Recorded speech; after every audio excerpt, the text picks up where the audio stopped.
Word है, आत्म भाव से ही रूहानी बल पैदा होता है। जैसे रूहानी बल कहा है, लगाव कहा है, और कई एक शब्द बोले, अभी पोस्ट सामने नहीं है। तो आत्मा और आत्म भाव में क्या अंतर है? आत्मा न्यूट्रल है, शास्त्रों में आत्मा को न्यूट्रल बताया है, ना मेल है ना फीमेल है। तो वो आत्मा न्यूट्रल मतलब कि ड्रामा से बिल्कुल परे है। तो वहां पे मेल और फीमेल नहीं इसको डिफाइन कर सकते हैं, तो न्यूट्रल हो गया। और आत्म भाव की बात आती है ड्रामा के अंदर, यानी कि देवताएं जो है आत्म भाव में टिके होते थे। तो वो सतो प्रधान स्थिति की बात है, वहां पे आत्म भाव है। तो उसमें क्या अंतर है? आत्म भाव अर्थात जहां पर जो रूहानी बल कहा है वो डेवलप होता है, वहां पे आत्म भाव माने पुरुषत्व की पावर। तो वो आत्म भाव पुरुष में होता है, फीमेल में नहीं होता है, प्रकृति में नहीं होता आत्म भाव।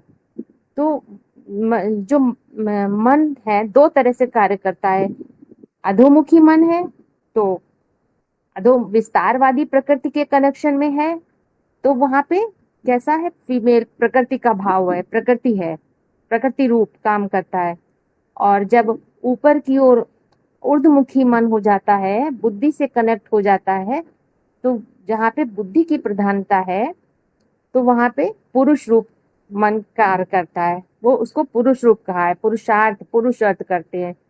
तो वहां पे क्या है? वो आत्म भाव डेवलप होता है, पुरुष अर्थ, पुरुषार्थ करते समय आत्म भाव डेवलप करते हैं, यानी पुरुष तत्व को प्रधानता देते हैं, बुद्धि को प्रधानता देते हैं, बुद्धि को मान देते देते बुद्धिमानों की बुद्धि तक पहुंचते हैं। तो वहां पे खुद ही जागृत होती है। इसीलिए इसको बोला है रूहानी बल, वहां आत्म भाव से ही रूहानी बल पैदा होता है। तो रूह इसलिए कहा गया, मुसलमानी उर्दू शब्द है, मुसलमान लोग मानते हैं कि जब पुरुषार्थी स्टेज में मूसल को मान देने लगते हैं, मूसल क्या है? ज्ञान के मूसल है ना, ज्ञान के अस्त्र शस्त्र बनाते हैं, मूसल बनाते हैं, बम बनाते हैं। तो मूसल को मान देते देते, ज्ञान की सूक्ष्मता को मान देते देते, तो वो तब ये डेवलप होता है। तो वो क्या डेवलप होता है? रूहानी बल, स्टेमिना डेवलप होता है। यही है आत्म भाव के आधार से जो स्टेमिना डेवलप होता है, इसी को रूहानी बल कहा है, वाइब्रेशन बनाने वाला।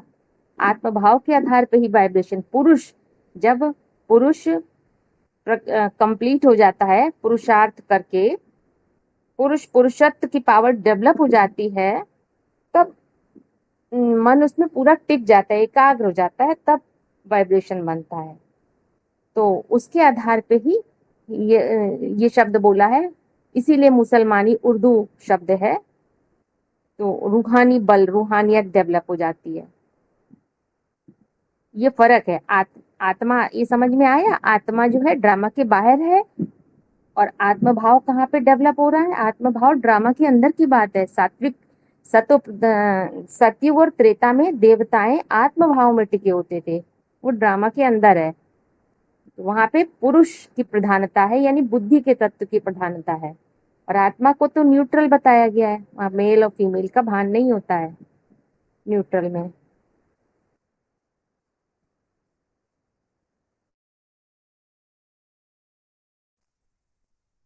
दीदी इसको ऐसे समझे ना कि जैसे भी एक पॉइंट बोला था कि बीज जो होता है, आत्मा बीज है, तो बीज में ही प्रकृति और पुरुष दोनों के गुण मौजूद हैं, यानी दोनों का वर्जन ही उसके अंदर है। लेकिन अब कौन से तत्व को, कौन से वर्जन को प्रधानता देनी है, कौन सा वर्जन डेवलप करना है, ये बीज के ऊपर है, आत्मा के ऊपर है।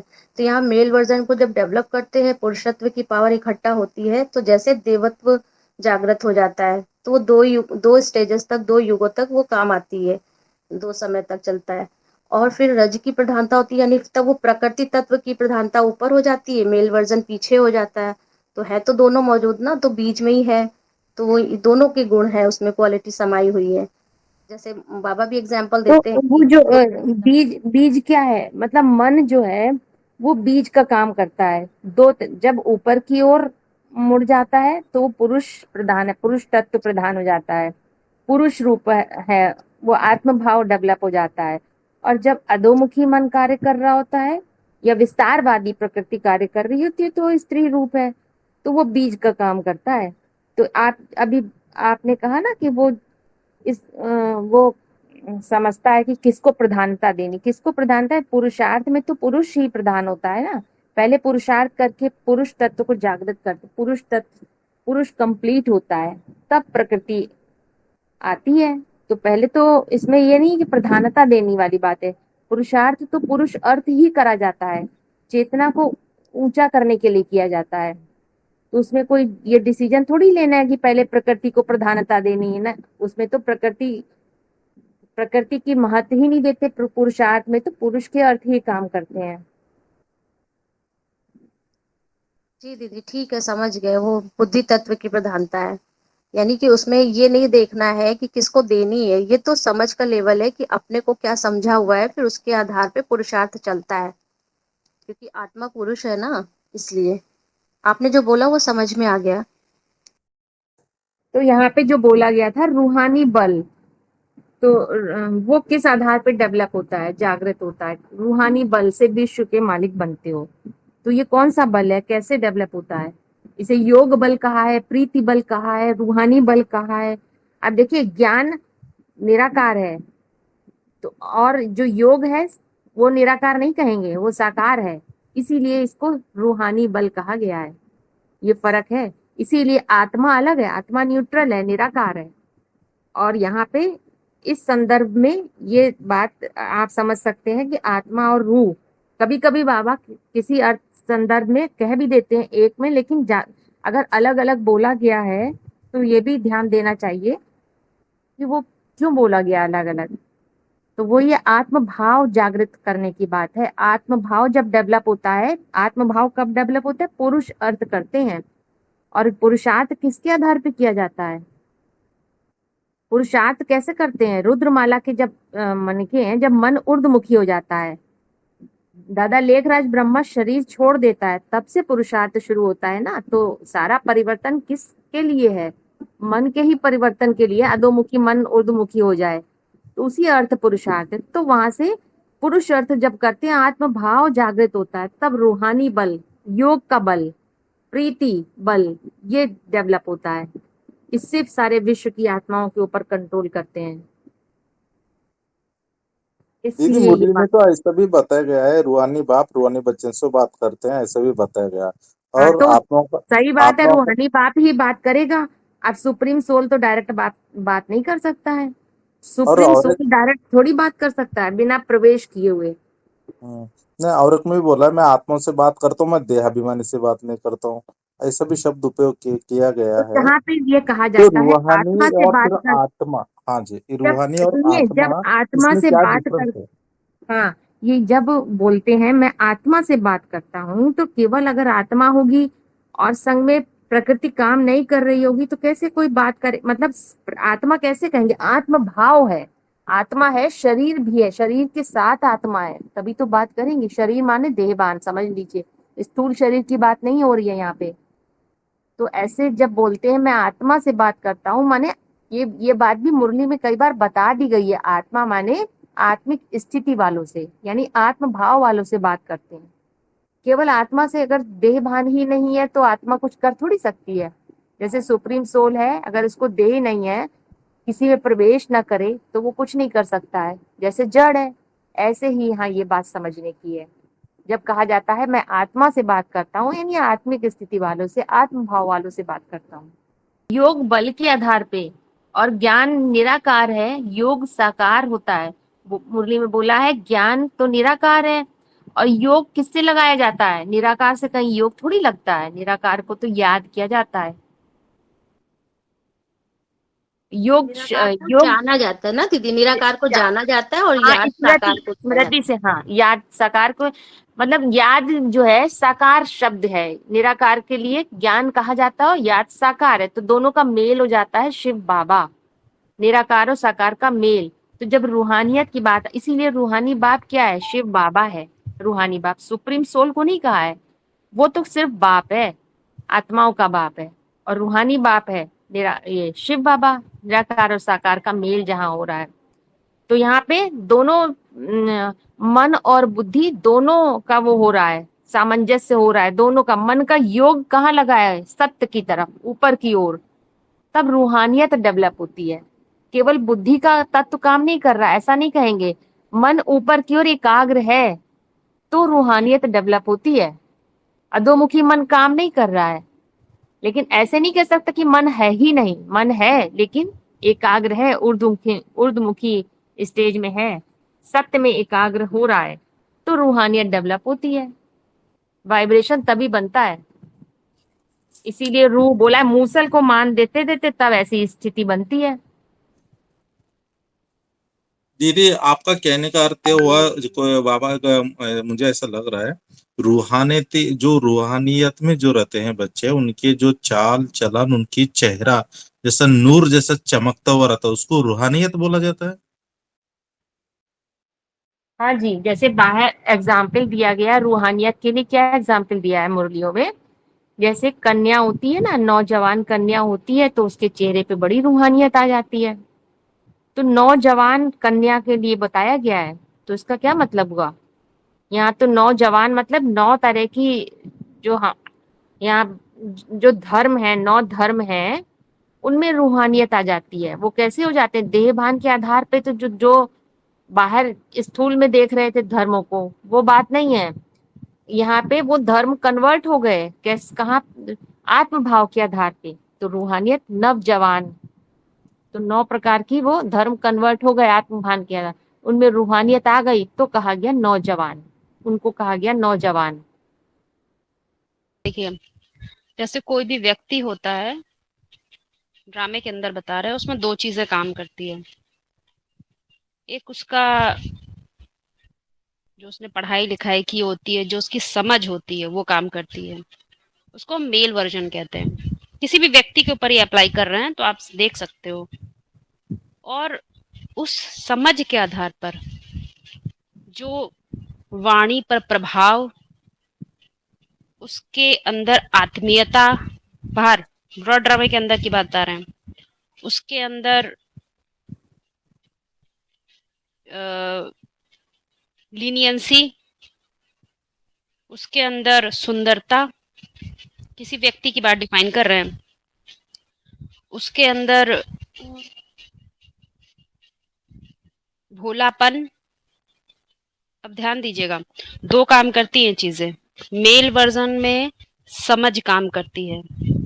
समझ से वो बहुत ऊंचा मिनिस्टर बन गया, ऊंची कुर्सी पर पहुंच गया, वो होता है उसका पद।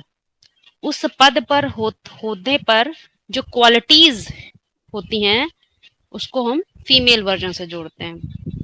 अक्सर आप लोग ने देखा होगा, किसी कोई मेल है तो उसके लिए सुंदर शब्द नहीं लगाएंगे, बोले तो लड़कियों के लिए लगता है।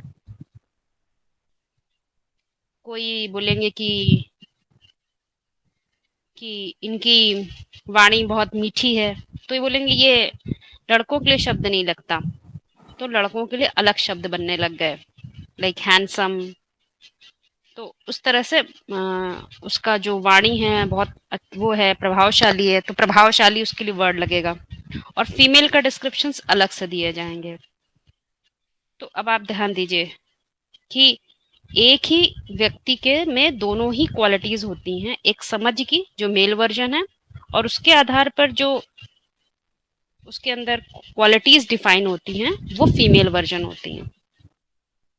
कोई व्यक्ति मान लीजिए कोई मेल है, परंतु उसकी जो वाणी है वह काफी धीमे बोलता है वो, तो कोई कहते हैं कि भाई तुम लड़कियों की तरह बोलते हो। तब उसने क्या किया कि उसने वो क्वालिटीज को देखा जो फीमेल पे लगाई जाती है ना, बाहर फीमेल पे जो लगाई जाती हैं, सुंदर हैं, बहुत वो है, तो जो भी क्वालिटीज लड़कियों पे लगाई जाती है वो लगा दिया कि हाँ लड़कों को ऐसा नहीं होना चाहिए। ऐसा अक्सर ब्रॉड ड्रामे के अंदर होता है, हम देखते हैं, क्योंकि उनको ये बात पता नहीं होती है कि आत्मा में ही दोनों वर्जन होते हैं। वो बाहर को देखते हैं, इसलिए वो डिफाइन नहीं कर पाते। आध्यात्मिक में इस चीज को हम समझ सकते हैं, और समझने के आधार पर सेल्फ डिफाइन कर सकते हैं, खुद के लिए परिभाषित कर लेते हैं कि कितना भी ऊंचे से ऊंचा पद हो, परंतु उसमें फेमिनिज्म की जो क्वालिटीज है वो नहीं खत्म होनी चाहिए, क्योंकि मेल वर्जन और फीमेल वर्जन दोनों ही काम करते हैं, और जो जब दोनों ही काम करते हैं तो वो उतना ही ऊंचा रहता है। इसी तरह से यहाँ भी जो शब्द यूज करे जाते हैं रूहानियत, तो वो क्या है, रूह की स्थिति में रहने वाले के अंदर वो क्वालिटी बताई जा रही है। आत्मिक, आत्मीयता, तो उसमें उसकी समझ होगी तो वो ऑटोमेटिक आ जाएगी। तो ये क्वालिटीज हैं जो कि फीमेल की होती हैं, और वो समझ से ऊंचाई होती है, वो मेल की होती है। भाई जी क्लियर हुआ? आया है ना, उसी का हम प्रूफ बता रहे हैं, वो एकदम एक्यूरेट बताया है। इसका प्रूफ है, देखिए बोला अव्यक्त स्टेज कब प्रत्यक्ष होती है संसार में, बताया बाप बाप भी है, रूप भी है, बसंत भी है। रूप माना याद में रहने से जो अवस्था ऊंचे चढ़ती है, जो तेज, जो शक्ति ऊपर की ओर चढ़ती है, उससे चेहरे पर चमक आ जाती है। मनुष्य गुरुओं ने उसको कह दिया कुंडलनी शक्ति जागृत होना। शक्ति जो चेहरे पर चढ़ जाती है उससे रूहानियत बढ़ जाती है, और ऐसे करते करते एक टाइम ऐसा आता है कि वो शक्ति नीचे जाती ही नहीं, ऊपर की ओर चढ़ने के स्वभाव वाली हो जाती है। इसको कहते हैं ऊर्ध्वरेता। तो स्त्री पुरुष की रज और वीर की शक्ति ऊपर चढ़ने के स्वभाव वाली हो जाती है, तो वो अव्यक्त स्टेज है, वो रूहानियत की स्टेज है। तो साबित हो रहा है कि ये जो मेल और फीमेल दोनों को अलग अलग नहीं करना है। मेल संपन्न होगा तो उसकी जो गुण है, क्वालिटीज हैं, वो कैसे दिखेंगी, फीमेल के मतलब साकार में दिखेंगी, वो वाला साकार नहीं, स्थूल वाला। आप बोलते हैं ना संपन्न, जैसे अभी बताया ना, जैसे मान लीजिए आपने चार सीढ़ी चढ़ ली, ठीक है, now you think you are complete, आपको लग रहा है अब मुझे कुछ नहीं चाहिए, और मैंने शुरू कर दिया सबको बताना, अपने ऊपर कोई पुरुषार्थ नहीं करा, सबको बताना शुरू, क्योंकि मुझे लगा मुझे सब कुछ आ गया, तो क्या कहेंगे अब, उसी लेवल पे जितनी रूहानियत आनी होगी वो आ जाएगी, उसी लेवल पे जो वही संपन्न स्थिति उसके लिए है, रिलेटिव है हर चीज, यहाँ दूसरे से तुलना नहीं करी जा रही, वो उसके लिए संपन्न है, परंतु उसको उससे भी ऊंचा लग रहा है तो वो उससे ऊपर चढ़ेगा, तो यानी उसके लिए भी रूहानियत नहीं कहेंगे, अभी वो पुरुष है। तो इसीलिए पुरुष का जो पुरुषार्थ है ना, वो रुद्रमाला का बताया, और रुद्रमाला बड़े टेढ़े हैं, उनको दुर्योधन दुशासन बना दिया, उनकी जो बातें होगी वो बड़ी कड़वी सी होगी, सुनने में भी नहीं अच्छी लगेगी, लेकिन जिसको समझ में आ गई समझ लेगा। आत्मा के लिए तो कई ये भी कहते हैं, ना मन हो, ना बुद्धि, ना चित्त, अहंकार, है ना। वो जो गाना भी है इसके ऊपर, वो उस गीता में भी है लिखा हुआ कि वो उससे भी परे है, मन बुद्धि चित्त अहंकार, और उससे आदि अनंता, उसका मरने के बाद भी वो रहता है, वो उसके बाद भी अपने जैसे बॉडी के अंदर बोलते हैं कि जब आपकी डेथ हो जाती है वो तभी भी आपको देखता, वो शरीर को फिर भी देखता रहता है। वो वाली चीज क्या है जो देखता रहता है बॉडी? कहाँ से, कौन से मुरली पॉइंट से निकाला है? मुरली पॉइंट नहीं मैं बोल रही, मैं अपना उससे बोल रही हूँ, मुरली पॉइंट नहीं है। नहीं, उसमें देखिए एक बात ध्यान रखिए, हर चीज दुनिया में, आप मान लीजिए किसी एक कॉलेज में जाओगे ना, उसको जो टीचर समझा रहा होगा वो कुछ व्याख्या अलग देगा, दूसरी जगह जाओगे तो व्याख्या अलग है। यहाँ पर मुरलियां हमारे लिए सुप्रीम अथॉरिटी होती हैं। तो जब हम उसको समझने लग जाते हैं तो ये सारे वर्ड्स नीचे हो जाते हैं। जैसे आपने बोला चित्त अहंकार, जो भी बोल दिया आपने, उसको पहले डिफाइन तो कर लिया कि मुरलियों की भाषा में वो क्या चीज है, वो क्या कहना चाह रहा है, तो आपको वो बात एक्चुअली क्लियर होगी। तो आप बताओ क्या कहना चाह रहा, मैंने नहीं, हमें क्या पता आपने कहाँ से उठाया है ये बात, वो कौन सा रेफरेंस लिया, ये तो आपने कोई बात पढ़ी नहीं है। देखो ये नहीं, जो चीज जिसने गाई है, जिसके अंदर से ये निकली है, तो आप निकाल सकते हो ना। होगा ना। बिल्कुल होगा, तो वो आप निकाल पाओगे ना, आप क्या देखना चाह रहे हो, खोज आपको है तो वो आप ही निकाल सकते हो कि क्या आप उसमें खोजने के लिए, मान लीजिए हमने कोई श्लोक पढ़ा, तो आप देखोगे ना गीता के कौन से चैप्टर में ये बात है, उसमें क्या कहना चाह रहे हैं, आपको क्या खोज है, खोजी को तो वो बात मिलेगी, या फिर हमें रेफरेंस दीजिए उस बात का, किस बात से आप क्या समझना चाह रहे हो, तो वो बताया जा सकता है। जो जिसने बताया होगा कोई टीचर ही बताया होगा, किसी से पढ़ा होगा, मान ली माँ बाप से पढ़ा होगा, किताबों से पढ़ा होगा, इसी से तो पढ़ मिला आपको, और किताबें भी कोई ऑथर ही लिखता है, उनको भी कहीं से पता चला। पर फाइनली मुझे ये चीज कैसे मालूम चली, जो इस दुनिया में किसी चीज को डिफाइन करते हैं, हर चीज को एक डेफिनेशन दी जाती है, उसका जो नाम रखा जाता है उसे काम के आधार पर नाम रख दिया जाता है। ऐसा लगता है कि ये देखने में आ रहा है। जैसे ट्री आपने बोला, तो ट्री का आप लैटिन शब्द में ढूंढोगे तो आपको मिल जाएगा। ये नाम कहाँ से आया?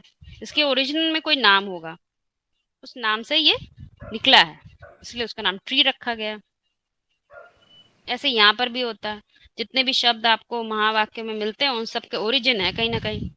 संस्कृत से ढूंढेंगे तो आपको शब्दों के ओरिजिन मिल जाएंगे और वही व्याख्या में यूज करे जाते हैं। परंतु जब कोई लोअर स्टेट ऑफ माइंड में होगा तो उस बात का अपना ही मीनिंग निकालता है। जैसे कि विश्व, संसार, दुनिया किसी को कहें तो उसकी बुद्धि तुरंत बाहर ही दौड़े, क्योंकि उसको उसका अर्थ नहीं पता है। इसीलिए जो विद्वान होते हैं ना, जो साइंटिस्ट होते हैं, वो किसी भी शब्द को यूं ही नहीं बोल देते, कोई ऐसी ही डेफिनेशन नहीं बना देते। उसको डिफाइन करने के लिए पहले अपनी बुद्धि में उसकी क्लैरिटी रखते हैं।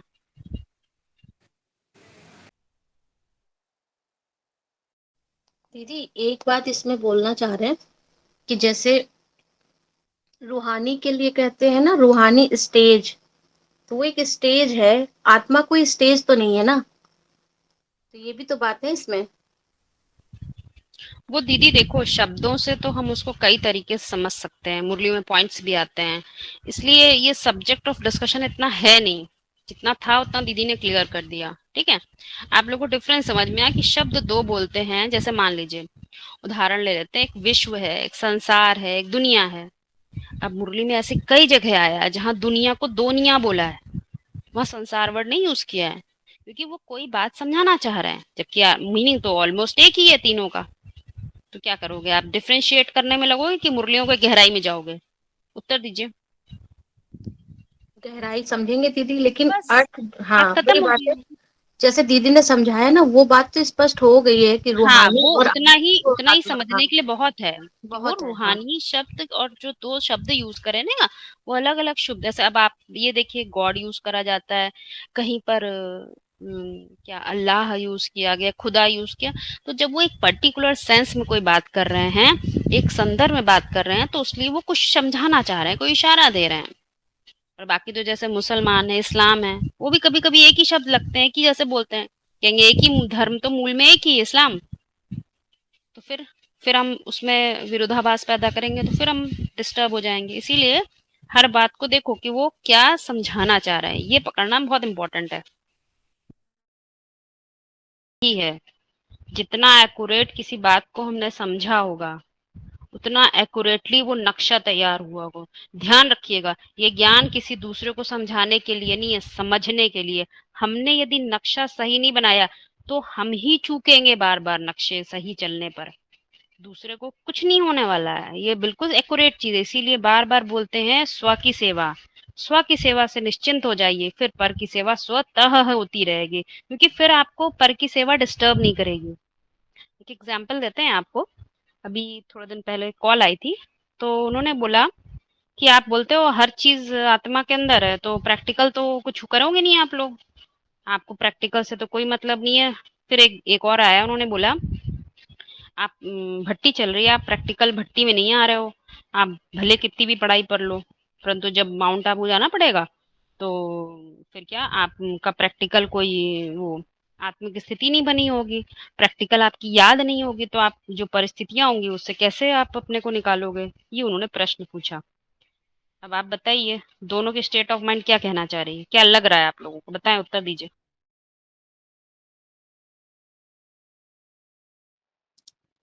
प्रैक्टिकल होना चाहिए दीदी। हाँ, तो उन्होंने जो बात हमको कही, तो उससे क्या कहा जाए? वो उनको कहते हैं कि भाई आप तो केवल आत्मा के अंदर की बात करते हो, तो क्या आत्मा प्रैक्टिकल में का कुछ नहीं अंदर है? तो आत्मा का अंदर की प्रैक्टिकल करने वाली बात है। बस यही हम सुनना चाह रहे थे। तो जैसे अभी आपने बताया, तो यहाँ पर जब हम कहते हैं कोई चीज प्रैक्टिकल, तो प्रैक्टिकल वास्तव में ये अंतर चेतना की ही बात है। जैसे अभी आपने बोला हमने कोई मशीन को जोड़ना सीख लिया, उदाहरण ले रहे हैं, एक मशीन कैसे टेक्निक से कोई चीज उसमें सेट हो जाती है। वास्तव में सेट तो बाहर बाद में होती है, लेकिन हमारे अंदर में वो नक्शा ऐसा सेट है कि वो हमारे समझ में आ जाता है कि ये ग्रूव इसमें डालेंगे, ये मशीन इसमें डालेंगे तो काम करने लगेगी। तो वो नक्शा क्या होता है, अपने अंदर सेट होता है ना पहले। हम ही बुद्धि से सेट नहीं होंगे, हमें ही जो सही डेफिनेशन है, मशीन को लगाने की जो सही डेफिनेशन है, उससे बुद्धि को जोड़ा ही नहीं होगा। तो वो जो अंदर डेफिनेशन है, अंदर जो खांचा तैयार हुआ है, मशीनों को जोड़ने का नक्शा तैयार हुआ है, वो काम करेगा ही नहीं। अगर अंदर ही गलती है तो बाहर कैसे होगा? हो सकता है? नहीं हो सकता। बार बार मशीन जोड़ेंगे, बार बार खुल जाएगा। तो एक्चुअली में जो अध्यात्म है वो हमें सब कुछ प्रैक्टिकली अंतर चेतना में ही जोड़ना सिखाता है, क्योंकि हम आज ही हैं इस नाम रूप से दुनिया में, कल नहीं होंगे। इस बात की हमें पूर्ण निश्चिंतता हो जाती है। हम तैयारी आज की नहीं कर रहे हैं, हम जन जन्मांतर एग्जिस्टेंस बनाए रखने की कर रहे हैं, और ऐसी वैसी एग्जिस्टेंस नहीं जिसको नाम दे दिया है नारायण, जिसकी हार नहीं होती। हीरो पाठधारी ही अगर अपनी मूवी में हार जाए तो उसे हीरो कहेंगे कि जीरो कहेंगे? जीरो, वो हीरो नहीं है। हम उसको ही डिफाइन कर रहे हैं हीरो पार्ट। यदि निश्चय है मैं हीरो पार्ट हूं, तो भाई किस आधार पे तुम हीरो पार्ट हो? तो दूसरों को चिल्ला चिल्ला के बताओगे कि प्रैक्टिकल उस चीज का नक्शा खांचा सेट करोगे ज्ञान के आधार पर। इसीलिए बोला जाता है सत्य का संग करो, एक शिव बाबा के संग के रंग में रहो। निराकारी जो ज्ञान तुमने साकार किया है, बुद्धि का कनेक्शन सदा उससे जुटा रहे। घड़ी घड़ी तुम भूल ना जाओ। भूलोगे तो जैसे इधर टूटेगा वैसे तुम्हारा नक्शा भी काम करना कम बंद करने लगेगा। एक नक्शा एक पैटर्न होता है, जिस पैटर्न पे हमारी बुद्धि काम कर रही है। अगर हमारी बुद्धि ही सही पैटर्न को नहीं पकड़ी होगी तो बाहर वो नक्शा फेल हो जाएगा, जैसे आज गवर्नमेंट की प्लानिंग फेल होती है।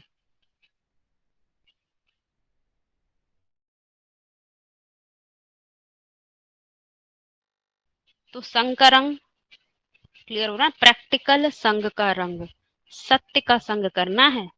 कोई ऐसी बात, कोई ऐसी समझ जो आज सत्य है और कल असत्य हो जाएगी, हाँ, वो हमारे मतलब की चीज नहीं है। छोड़ दीजिए उसको, तो इसको आंखों से देखने की भी जरूरत नहीं, क्योंकि ये कंफर्म है। लेकिन उसको ये कंफर्म होना चाहिए, निश्चय होना चाहिए कि ये दुनिया जो मैं इन आंखों से देख रहा हूँ, ये आज होगी कल नहीं होगी। जब ये दोनों आंखें बंद हो तो तीसरा नेत्र खुलेगा, नहीं तो तीसरा नेत्र काम ही नहीं करेगा।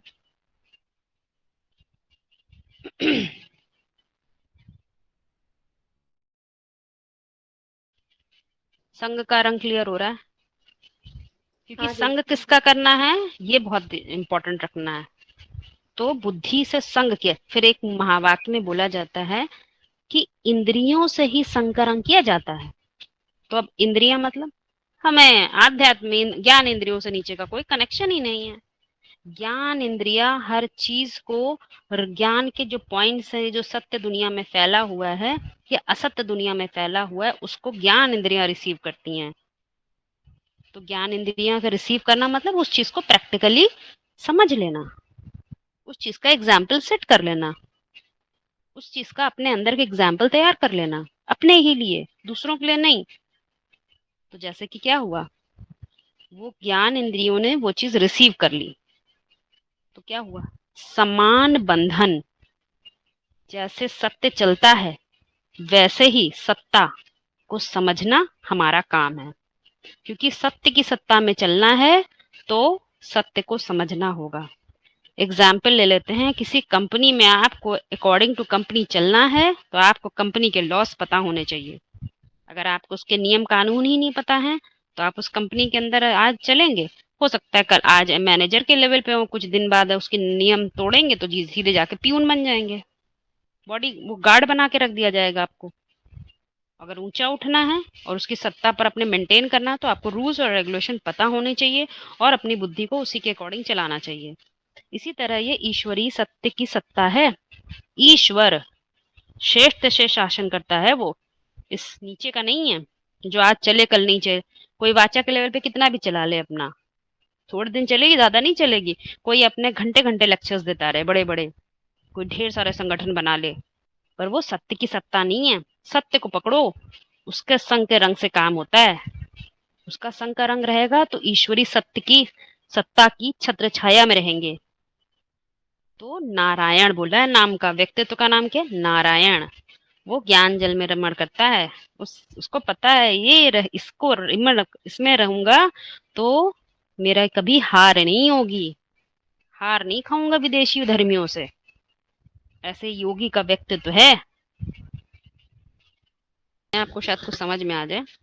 देखिए एक छोटा बच्चा था, उसने वो जा रहा था, तो रास्ते में एक ऐसे ही वो स्कूटर खड़ी हुई थी, तो उससे वो टकरा के पैर लग गया, वो गिर गया।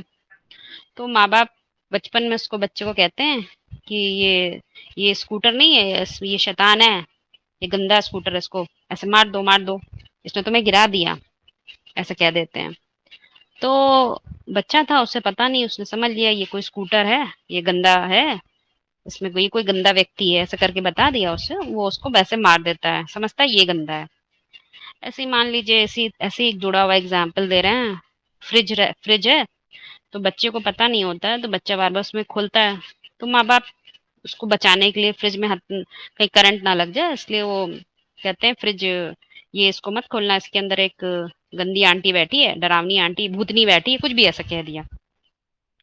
तो अब देखिए, बच्चा का एक मानसिक स्तर होता है, उसमें एक डेफिनेशन बन जाती है, एक परिभाषा बन जाती है। तो वो परिभाषा जब बन जाती है, तो वो कहीं ना कहीं हमारे अंदर काम करती रहती है, बैकग्राउंड में, बाहर नहीं दिखती, पर बैकग्राउंड में हर चीज काम करती है। तो जब वो बच्चा बड़ा होने लगा, तो उसको जब ये सब चीजें पढ़ाई गई, उसने मोटर के मैकेनिज्म को पढ़ा, इसके फ्रिज को समझने लग गया, जानने लग गया, तो उसके दिमाग में एक बात आती है कि वो जो हमें बताया गया था, क्या वो गलत था? उसे बताया गया, वो कौन था जिसके बारे में बताया गया? ऐसे करके वो सोचता है। तो ऐसे ही एक बार वो जा रहा था, पानी पड़ा था, पैर फिसल गया, तो उसने उसके माँ बाप ने कहा, बेटा देखो, ये इसमें कोई भूत है, इसने तुम्हें गिरा दिया। उसको ये नहीं बताया कि लॉ ऑफ फ्रिक्शन काम कर रहा है, जिसकी वजह से तुम गिर गए, क्योंकि फिसलन हो गई तो तुम गिर गई, ये उसको नहीं बताया गया, उसको कुछ और बता देगा। ऐसे ही जन्म जन्मांतर से जब हम जीवन ग्रहण करते हैं, अलग अलग व्यक्तित्व के रूप में सृष्टि रूपी रंगमंच पे पाड़ बजाते हैं, तो ऐसी बहुत सी गलत इंटरप्रिटेशंस होती हैं जो हमारी बुद्धि में बैठी रहती हैं, पर वो हमारा मूल व्यक्तित्व नहीं होती है। हम वैसे ही जिंदा रहते हैं इस दुनिया में, उसके ही एक तरह से उसके ही अंधकार में हम काम करते रहते हैं, जिंदा रहते हैं, चलता रहता है काम। और एक जब समय ये आता है कि जब हम ऐसी स्टेज ऑफ माइंड में पहुंचते हैं जहां हमें सत्य का पता चलता है, तो हमें क्या पता चलता है, मैं ये तो नहीं हूँ, ये हूँ। तो उसके अंदर अब काम करता है कि मैं पहले तो ये था, मैं तो अपने को ये समझ रहा था, पर मैं ये हूँ। तो वहां से उसकी जो चिंतन की शक्ति होती वो दूसरी होने लग जाती है। तो उसका नाम दुनिया वाले दे देते हैं, भाई वो एक भगवान है, वो तुम्हें हेल्प कर रहा है। तो वो इतना समझ लेता है कि भगवान हमें हेल्प करता है। हम कोई भी अच्छा काम कर लेते हैं तो हेल्प किया, बुरा काम हो गया तो जरूर हमने उसे याद नहीं किया होगा, तो बुरा काम हो गया।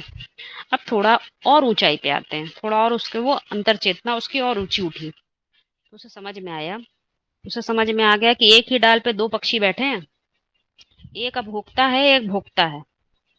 मुझे समझना है, वो तो भोक्ता है, वो जो अभोक्ता है उसका तो मुझे पता ही नहीं था अभी तक। तो अब उसका चिंतन दूसरे स्तर का हो जाता है। अब जो पूर्व में धारणाएं थी, जितने बिलीफ सिस्टम उसके बैठे होते हैं, सब तोड़ देता है वो, खुद अपने ही लिए सब तोड़ के रख देता है वो। जब वो तोड़ देता है, तब वो काम करता है, जो वो भोक्ता और अभोक्ता का कनेक्शन है, वो काम करने लग जाता है। तब उसको हम डेफिनेशंस में बंधे हुए भगवान के नाम नहीं देते उसको, फिर हम उस सत्य की सत्ता मानते हैं उसको, और उसको समझने की कोशिश करते हैं।